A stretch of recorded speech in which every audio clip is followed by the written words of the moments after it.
ఇక పశ్చిమాసియా యుద్ధం ముదురుతున్న వేళ అమెరికా అధ్యక్షుడు ట్రంప్ కీలక ప్రకటన చేశాడు. ఇరాన్తో కొనసాగుతున్న చర్చలు సానుకూలంగా ఉండడంతో 5 రోజుల పాటు యుద్ధానికి బ్రేక్ ఇస్తున్నట్టు ప్రకటించేశాడు. ఇరాన్ విద్యుత్ కేంద్రాలపై 5 రోజుల వరకు దాడులు చేయొద్దంటూ అమెరికా దళాలను ఆదేశించాడు. పూర్తి స్థాయిలో సమస్యను పరిష్కరించే దిశగా చర్చలు కొనసాగుతున్నట్టు ట్రంప్ తెలిపారు. ఇరాన్తో మరో వారం పాటు చర్చలు కొనసాగుతాయని చెప్పారు.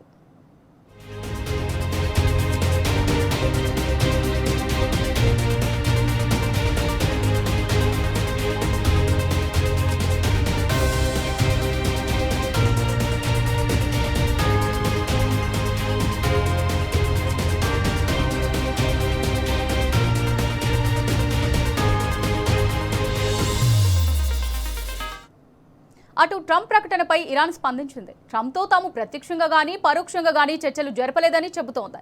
ఇదంతా ట్రంప్ ఆడుతున్న నాటకమని ఇరాన్ విదేశాంగ శాఖ అధికారులు అంటున్నారు. ఇరాన్ హెచ్చరికలతో ట్రంప్ వెనక్కి తగ్గారని అక్కడి మీడియా చెబుతోంది.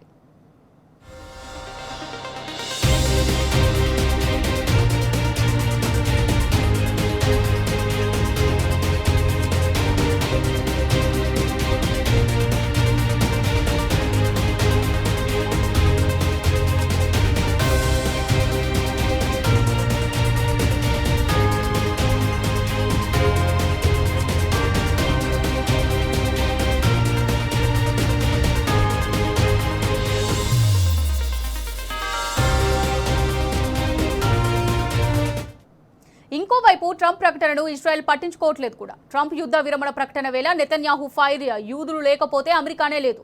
నెతన్యాహు అమెరికన్లను ప్రపంచానికి తీసుకొచ్చింది. పరిచయం చేసిందే యూదులు. అదే అమెరికన్లను ప్రపంచం నుంచి దూరం కూడా చేయగలం అని అన్నారు.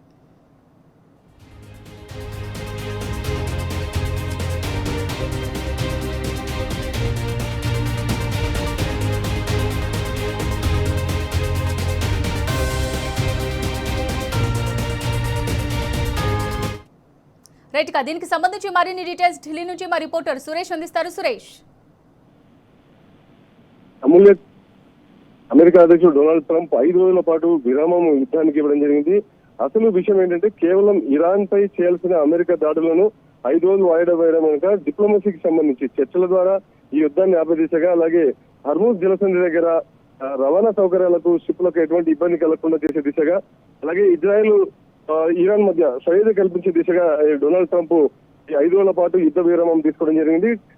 ఇరాన్ తో ప్రొడక్టివ్ టాక్స్, సానుకూల చర్చలు జరిగేలా పూర్తి శాంతి కోసం అవకాశం దిశగా ఈ 5 రోజులను మార్కెట్లపై ఒత్తిడి రాకుండా తీసుకోవడం జరిగింది. డొనాల్డ్ ట్రంప్ అయితే ఇజ్రాయెల్ దాడులు ఇప్పటికీ కూడా ఈ 5 రోజుల విషయం పైన నిర్ణయం తీసుకున్నప్పటికీ ఇరాన్ పై కొత్త స్ట్రైక్స్ ఉండకుండా డొనాల్డ్ ట్రంప్ 5 రోజుల విరామం ఇచ్చినప్పటికీ మరి ఇజ్రాయెల్ ఏ రకంగా వ్యవహరిస్తుందని చూడాల్సింది.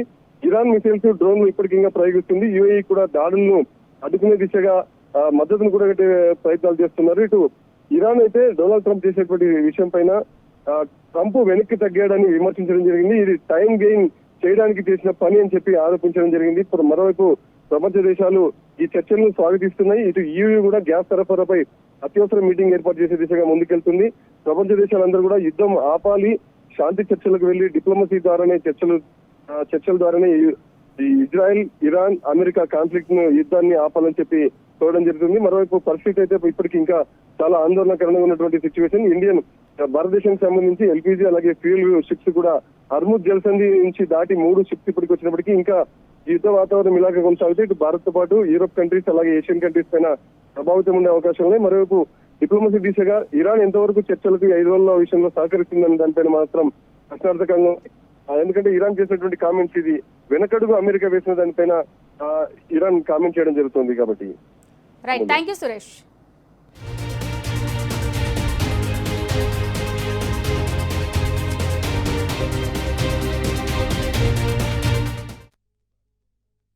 I said, Mike, that we are fighting today the battle that the Maccabees fought. They fought for the survival of the Jewish people and the Jewish faith against an enemy that wanted to extinguish us, wipe us out from the face of the earth. We were fighting our battle, but we were also fighting the battle of civilization, because our civilization is based on the Judeo-Christian tradition. And if the Maccabees had failed, there'd be no Judaism, there would be no Judeo-Christian civilization, there would be no Maccabees. There would be no United States. There wouldn't be the civilization of freedom, the respect for our common traditions, our common values. All of that would not happen if it weren't for those 5 brave brothers. They actually made the whole difference. So that spirit animates these brave soldiers that are here today and their comrades who are fighting in Gaza or in Lebanon or in Iran, wherever is necessary to not only preserve the Jewish nation and the Jewish state, but preserve civilization against the barbarians. The barbarians are out there. They did a horrible thing to us on October 7th. They'll never do it again. But they're doing it against Jews in Sydney and Jews elsewhere in America and elsewhere. This is our common battle against the barbarians. We have won it here, we're winning it here, we'll win it everywhere.